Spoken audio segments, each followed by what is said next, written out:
Welcome to Jayanthi's kitchen. ನಾನಿವತ್ತು ಹಲಸಿನ ಹಣ್ಣಿಂದ ಚಿಪ್ಸ್ ಮಾಡ್ತಾಯಿದ್ದೀನಿ.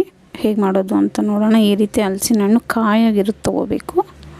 ಚೆನ್ನಾಗಿ ಬಲ್ತಿರಬೇಕು, ಆದರೆ ಹಣ್ಣಾಗಿರಬಾರ್ದು. ಆ ರೀತಿ ತೊಗೋಬೇಕು. ಅದನ್ನು ಈ ರೀತಿ ಚಿಕ್ಕ ಚಿಕ್ಕ ಪೀಸಸ್ ಆಗಿ ಉದ್ದುದ್ದಾಗಿ ಕಟ್ ಮಾಡ್ಕೊಳ್ಬೇಕು. ಇದೆಲ್ಲ ಕಟ್ ಮಾಡ್ಕೊಂಡಾಗಿದೆ. ಈಗ ಎಣ್ಣೆಯಲ್ಲಿ ಫ್ರೈ ಮಾಡ್ಕೊಳ್ಳೋಣ. ನಾನು ಎಣ್ಣೆ ಕಾಯಕ್ಕೆ ಇಟ್ಕೊಂಡಿದ್ದೀನಿ. ಎಣ್ಣೆ ಚೆನ್ನಾಗಿ ಕಾದ್ಮೇಲೆ ಈ ಚಿಪ್ಸ್ ಮಾಡೋದಂತೂ ತುಂಬಾ ಸುಲಭ, ಬೇಗನೆ ಆಗುತ್ತೆ. ನಾವು ಬೇಕಂದಾಗ ಮಾಡ್ಕೋಬೋದು. ಅಷ್ಟು ಬೇಗ ಆಗುತ್ತೆ ಮತ್ತು ಅಷ್ಟೇ ರುಚಿಯಾಗಿರುತ್ತೆ.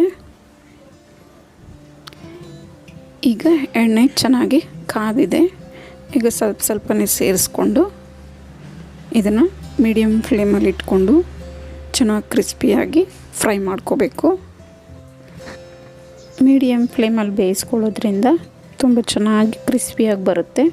ನಾವು ಜೋರು ಉರಿಯಲ್ಲಿ ಬೇಯಿಸಿದ್ರೆ ಬೇಗ ಕಪ್ಪಾಗುತ್ತೆ ಮತ್ತು ಕ್ರಿಸ್ಪಿಯಾಗೂ ಬರಲ್ಲ. ಆದ್ದರಿಂದ ಮೀಡಿಯಮ್ ಫ್ಲೇಮಲ್ಲಿ ಬೇಯಿಸ್ಕೋಬೇಕು. ಇದನ್ನು ತುಂಬ ಚೆನ್ನಾಗಿ ಬರುತ್ತೆ ಟೇಸ್ಟು. ಈಗ ಇದೆಲ್ಲ ಗೋಲ್ಡನ್ ಬ್ರೌನ್ ಬರೋವರೆಗೂ ಫ್ರೈ ಮಾಡ್ಕೊಂಡಾಯಿತು. ಚೆನ್ನಾಗಿ ಕ್ರಿಸ್ಪಿಯಾಗಿ ಬಂದಿದೆ ನೋಡಿ. ಈ ರೀತಿ ಇದನ್ನೆಲ್ಲ ಒಂದು ಪ್ಲೇಟ್ಗೆ ಸರ್ವ್ ಮಾಡ್ಕೊಳ್ಳೋಣ.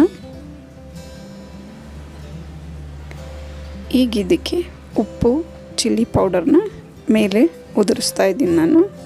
ನಮಗೆ ಎಷ್ಟು ಬೇಕೋ ಅಷ್ಟು